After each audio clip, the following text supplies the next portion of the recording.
വയനാട് ഉരുൾപൊട്ടൽ ദുരന്തത്തിൽ നിരാലംബരായ മുണ്ടക്കൈ നിവാസികളുടെ പുനരധിവാസത്തിന് കൈത്താങ്ങ് പദ്ധതി നടപ്പാക്കുമെന്ന് Kerala building owners welfare association സംസ്ഥാന ഭാരവാഹികൾ മലപ്പുറത്ത് വാർത്താസമ്മേളനത്തിൽ അറിയിച്ചു. ഉരുൾപൊട്ടലുണ്ടായ മേഖലയോടനുബന്ധിച്ച് സ്ഥലം വിലക്കുവാങ്ങി സർക്കാരുമായി സഹകരിച്ച് സുമനസുകളുടെ പിന്തുണയോടെ കെട്ടിട റൂമുകൾ പണിത് കടകൾ ആരംഭിക്കാനുള്ള സഹായമടക്കമുള്ള പദ്ധതികളാണ് നടപ്പാക്കുക.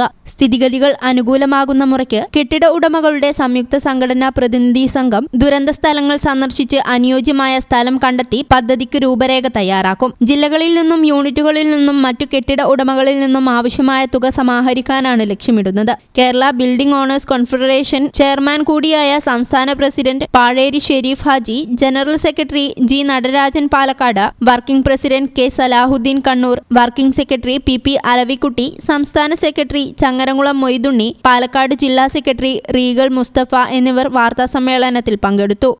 News bureau, Malappuram. പഠിക്കുന്നത് എംപയർ കോളേജിലാണെങ്കിൽ ജോലി വെറും സ്വപ്നമാകില്ല. Empire College of Science, Moodar, Kuttippuram, Malappuram.